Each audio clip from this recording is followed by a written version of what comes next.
Olha só, Luiz Fux toma posse, mas quem faz a festa é a Covid-19. Rodrigo Maia, presidente da Câmara, Marcelo Álvaro Antônio, ministro do Turismo, Augusto Aras, procurador-geral da República, e o próprio Fux são algumas das autoridades que estiveram na cerimônia e depois testaram positivo para o coronavírus. Fux virou assim uma espécie de Gabriela Pugliese da política. Em nota, o STF informou que todas as medidas de segurança foram adotadas rigorosamente. Houve ocupação de 20% dos assentos, uso de máscaras e álcool em gel. Andreasa, o coronavírus já pegou mais gente em Brasília do que a Polícia Federal? Ah, com certeza. Agora, essa história está muito mal contada, Tabet. Porque o que nós vimos ali na sessão solene talvez corresponda aos devidos cuidados. O afastamento, a ocupação limitada dos espaços. Mas nós sabemos que, se tivesse sido somente assim, nós não teríamos esse surto de Covid-19 entre autoridades presentes na posse de Luiz Fux. Eu devo dizer que, num momento como esse, essa posse deveria ter sido 100% online. Né? E não como foi. Como esses cidadãos, autoridades, querem fazer discurso de isolamento social, de cuidado, defender protocolo, agindo irresponsavelmente assim. É claro que houve algo para além do que se viu ali na solenidade propriamente dita. E é verdadeiramente vergonhoso. É uma vergonha que isso tenha acontecido. E o Supremo estava até se comportando, né? Fazendo sessões remotas e tal. Eu acho que o Fux é que não resistiu. A vaidade falou mais alto, né? E tinha que ter cerimônia. Aliás, esse pessoal do judiciário é bem cerimonioso. Agora, eu acho que tem coisas que não cabem mais nessa nova realidade. Mesmo com todos os cuidados que disseram terem tomado, não caberia, numa fase como essa, não caberia que a Pugliese, né, Tabet, dê festa para as amigas. A gente até entende, né, a juventude, a jovem, matura, o tempo corrige. Mas esses senhores da República, eles teriam que dar exemplo, né? Então, assim, eu pensei que o mau exemplo viria apenas do executivo, do presidente Jair Bolsonaro, né, que fez aglomeração, que levou a filha pequena, né, para aglomeração, que minimizou os mortos, né, que fez propaganda enganosa da cloroquina, mas vindo do judiciário, os senhores do judiciário, né, a gente pensa até que esse pessoal tem mais... Raquel, Oi. Com que autoridade, Raquel, um ministro da Suprema Corte vai fazer alguma restrição às vezes, inclusive extrapolando os limites da sua prerrogativa, vai fazer alguma restrição agora ao comportamento do presidente da República, se eles mesmos proporcionaram isso. É uma desqualificação do discurso e um desrespeito à instituição num momento como esse. Isso é um assunto que me irritou essa semana. A sorte é que o decano não pegou Covid, né? Em Celso de Mello, I trust. Aqui, só para dizer para vocês que a Pugliese tem 35 anos, tá? Ela já não... eu pensei que ela era mais...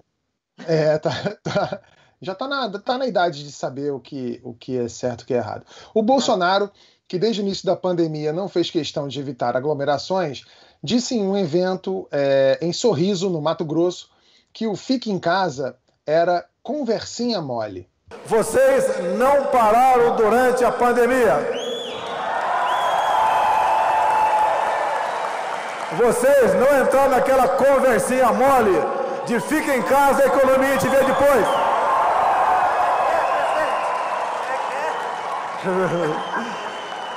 Fique em casa que a economia te vê depois.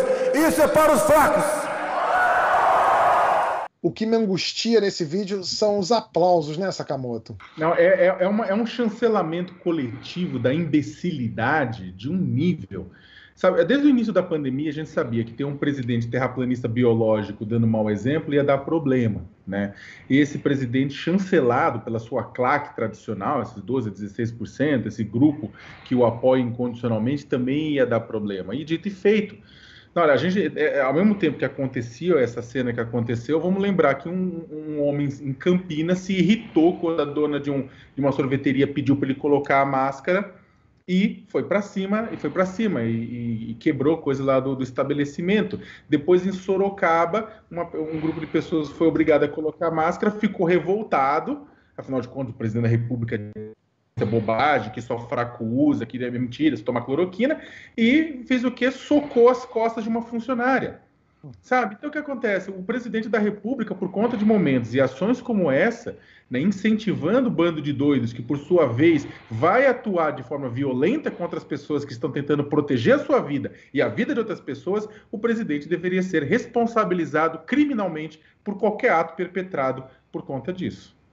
É isso. É exatamente o que fala o documentário, esse tipo, e por isso ele fala o risco, esse tipo de informação, quer dizer, se espalha nas redes, vira uma verdade e aí aumenta a contaminação, aumenta o risco, aumenta o caminho para a destruição total. É isso, é exatamente o que o documentário das redes fala.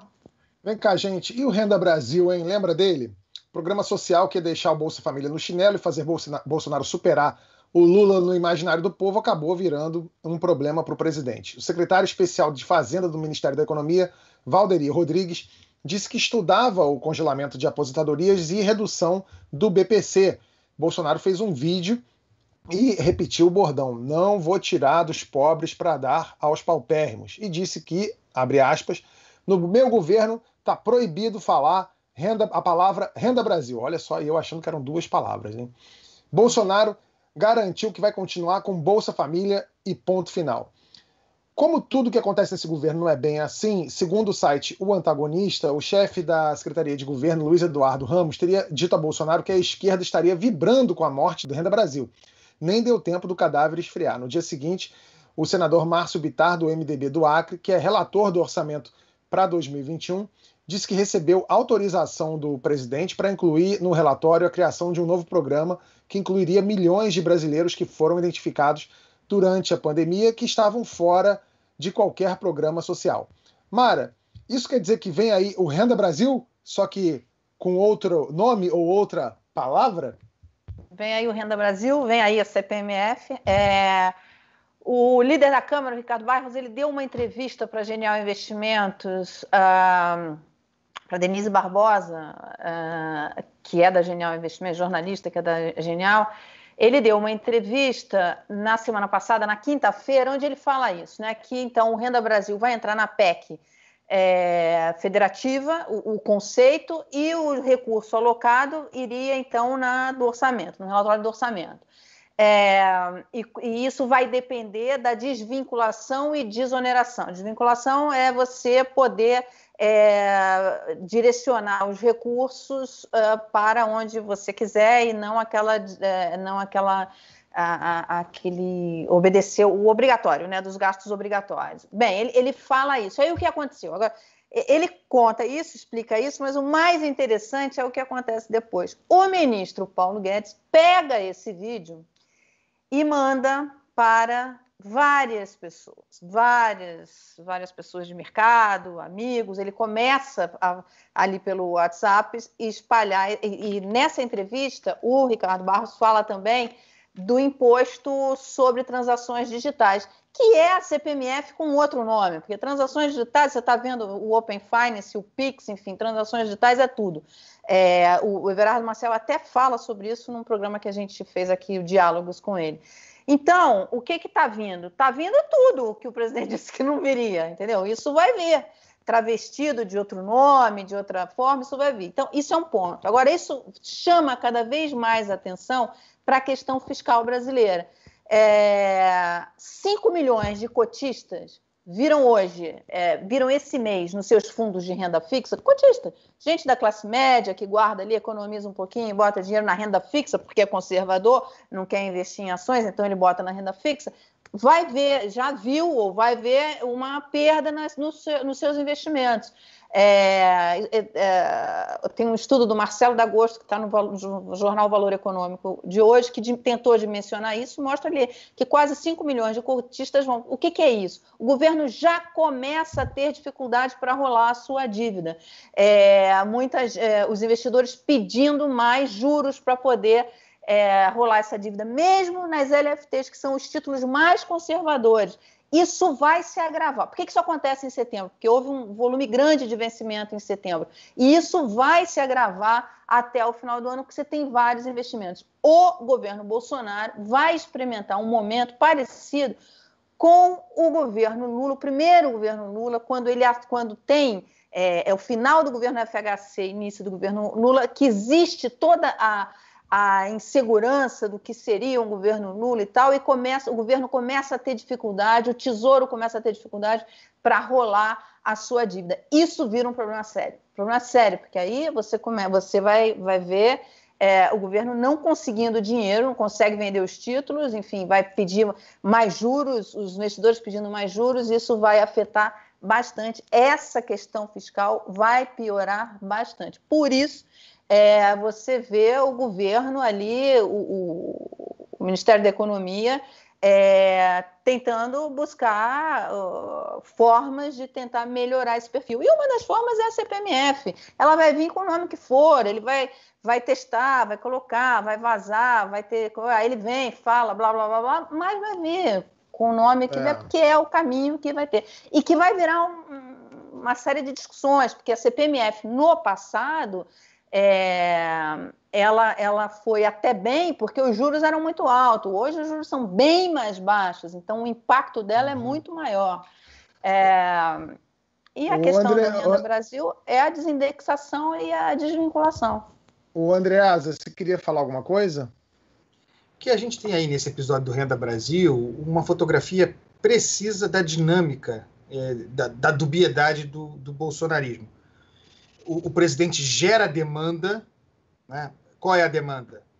Precisamos, vem o auxílio emergencial, é preciso perenizá-lo, muito importante, será necessário um programa que incorpore esses novos beneficiários ao Bolsa Família. Então, o programa Renda Brasil, ou como se quer que chame, é necessário, ele gera demanda, acontece que o programa precisa ser financiado.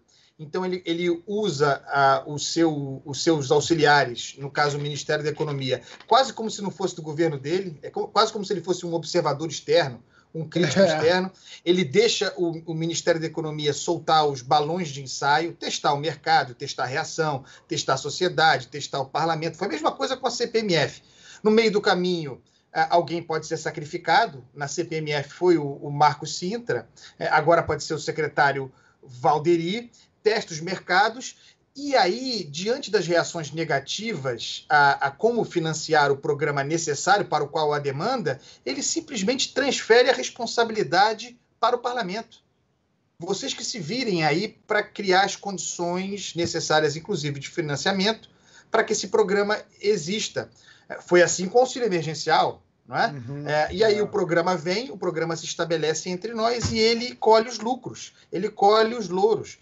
Tem sido assim e vai ser assim com o Renda Brasil também. O presidente não pode abrir mão desse mecanismo que pereniza o auxílio emergencial e é associado a ele e um dos elementos que sustenta a sua popularidade. Então o Renda Brasil virá com outro nome, com outro centro formulador e com outro ônus. O ônus é de outro, não será dele. O Andreasa, e tem um outro aspecto, assim, a CPMF ela vem para conseguir, o que está na cabeça do ministro, que com a CPMF, com outro nome, que vai virar com outro nome, é para desonerar a folha, numa tentativa de você gerar empregos.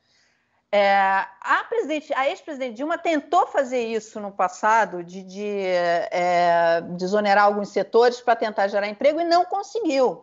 O Brasil tem uma dificuldade, está nos últimos anos com uma dificuldade enorme de geração de empregos. E isso tende a se agravar a cada vez mais, principalmente agora com essa crise econômica. Isso vai virar um passivo e pode ser um balde de água fria assim, nas pretensões do presidente de se reeleger, porque isso vai virar um problema sério. Então, assim, a dificuldade de rolar, a dificuldade fiscal, a dificuldade do governo do Tesouro conseguir rolar dívida, os investidores, classe média, estou falando de gente que compra um fundo de renda fixa na Caixa Econômica, no Banco do Brasil, e que já está sofrendo perdas, já sentiu agora em setembro as perdas, já começa a sentir essas perdas.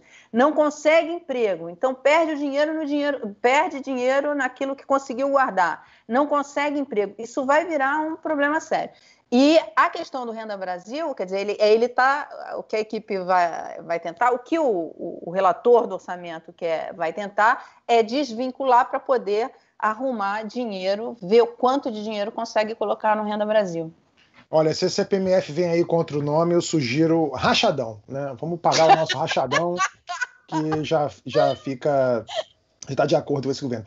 Enquanto os mais pobres esperam essa definição do governo, os mais ricos estão mais despreocupados que nunca. O banqueiro Joseph Safra superou Jorge Paulo Lemann no topo da lista dos bilionários brasileiros da Forbes, com uma fortuna de 119 bilhões de reais.